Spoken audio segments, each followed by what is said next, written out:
ज्ञानवापी मस्जिद मामले में मुसलमानों को जिस बात का डर था वो धीरे धीरे होता चला जा रहा है। आपको बता दें कि वाराणसी की जिला अदालत ने ज्ञानवापी मस्जिद कॉम्प्लेक्स के अंदर व्यास तहखाना उसमें हिंदू फरीक को पूजा करने की इजाज़त दे दी है। ख़ास बात यह है कि जिस ज़िला जज ने ये फैसला सुनाया उस ज़िला जज का वो आखिरी दिन था, यानी उसकी ड्यूटी का आखिरी दिन था। उस फैसले के बाद उसी दिन वो रिटायर्ड हो गए। जज का नाम था डॉक्टर अजय कृष्ण। जिला जज डॉक्टर अजय कृष्ण ने मंगल को समाअत मुकम्मल करते हुए फैसला महफूज कर लिया था।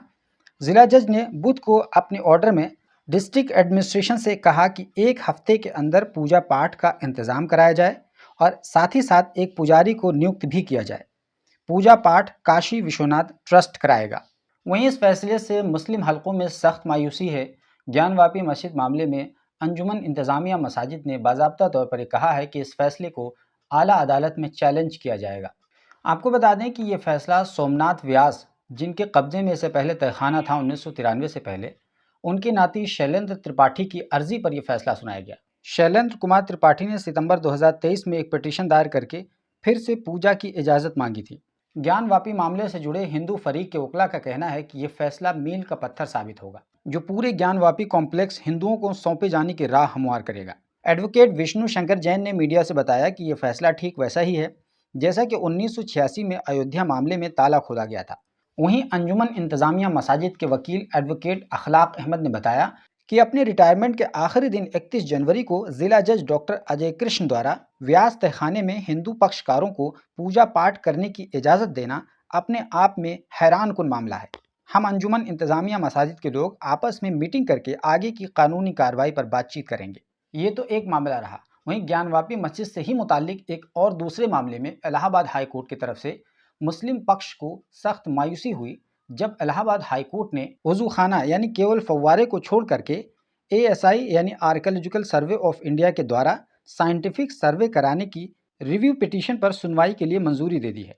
इस तरह एक के बाद एक फैसले से ऐसा महसूस होता है कि जिस तरीके से बाबरी मस्जिद राम जन्मभूमि विवाद में मुस्लिम फरीक को नज़रअंदाज करते हुए आस्था की बुनियाद पर फैसला दे दिया गया था और वहां पर बाबरी मस्जिद की जगह राम मंदिर की तामीर कर दी गई, कहीं ऐसा ना हो कि ज्ञानवापी मामले में भी वही रवैया दोहराया जाए, क्योंकि कमोबेश उसी दिशा में मामला जाता नजर आ रहा है। लेकिन इस मामले में मुसलमानों ने बहुत ही स्पष्ट और क्लियर कह दिया है कि बाबरी मस्जिद का मामला दूसरा था, लेकिन उसके बाद जो कुछ भी मामला होगा अब बर्दाश्त नहीं किया जाएगा, चाहे कानूनी सतह पर हो या फिर कानून के बाहर हो।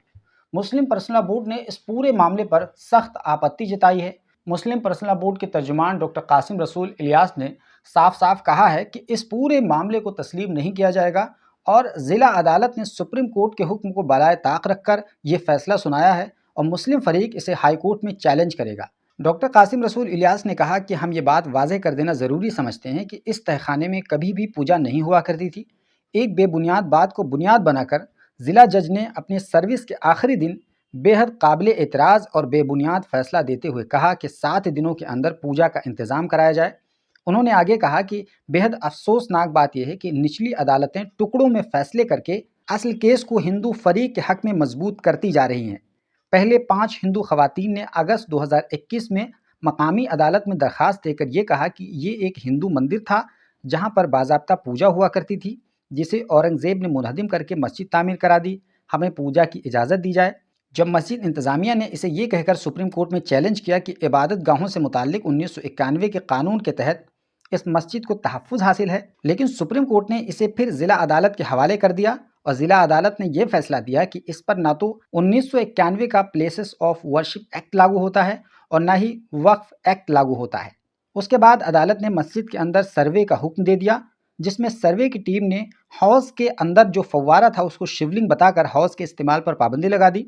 और अब मामला यहाँ पर थमा नहीं, बल्कि एक और ऑर्डर में मस्जिद के सर्वे का ASI से कराने का हुक्म दे दिया, जिसने अपनी रिपोर्ट में मस्जिद के नीचे एक बड़े मंदिर के आसार बता दिए। और अब एक तीसरे फैसले में मस्जिद के तहखाने में पूजा की इजाज़त दी जा रही है।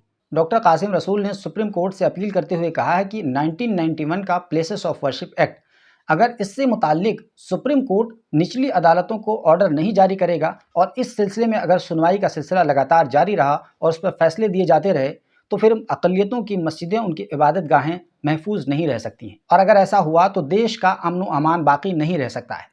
ये तो कानूनी सतह की बात हुई, लेकिन उसके साथ साथ मौलाना तौकीर रज़ा ने बहुत ही क्लियर शब्दों में कह दिया है कि इससे पहले बाबरी मस्जिद के सिलसिले में हमने सब्र कर लिया, लेकिन अब उसके बाद किसी भी मामले में हम सब्र नहीं करेंगे। बाबरी मस्जिद के सिलसिले में हिंदू फरीक ने साफ कह दिया था कि हम सुप्रीम कोर्ट के फैसले को नहीं मानेंगे, हमारी आस्था सर्वोपरि है। लेकिन अब यहाँ पर हम मुसलमानों की तरफ से ये कह रहे हैं कि ज्ञानवापी या दूसरी किसी मस्जिद के मामले में हम समझौता नहीं करेंगे, यहाँ तक कि अगर सुप्रीम कोर्ट का भी फैसला आएगा तो हम नहीं मानेंगे, यहाँ पर हमारी आस्था सर्वोपरि है। अब देखा जाएगा, हम अदालत में भी लड़ेंगे, सड़कों पर भी लड़ेंगे और फिर किसी भी सूरत में हम अपनी इबादत गाह से अब समझौता नहीं करेंगे। ये तो एक ऐसी स्थिति उत्पन्न होने वाली है इस देश में जो कि शायद सिविल वॉर की तरफ जा सकती है, क्योंकि अगर ये धार्मिक जुनून अदालतों के जरिए भी थोपा जाता रहा तो फिर वो दिन दूर नहीं जब देश में अमन व अमान को बरकरार रखना एक मुश्किल चैलेंज साबित हो जाएगा। वैसे दोस्तों, इस पूरी कहानी पर आपको क्या कुछ लगता है? क्या आपको लगता है कि अदालतें पक्षपात से काम लेने लगी हैं इस देश में, या फिर आपको लगता है कि अदालतों पर भरोसा किया जाना चाहिए? जो भी आपकी राय बनती है कमेंट बॉक्स में ज़रूर बताइए, और अगर आपको लगता है कि हमारा ये चैनल सब्सक्राइब कर लेना चाहिए तो प्लीज़ सब्सक्राइब कर लीजिए, क्योंकि जो भी ज्वलंत मुद्दे होते हैं, बड़े मुद्दे होते हैं, उन पर हम अपनी राय देते हैं और साथ ही साथ हम पूरे मुद्दे पर आपको बहुत ही ईजी वे में समझाकर आगाह करते हैं।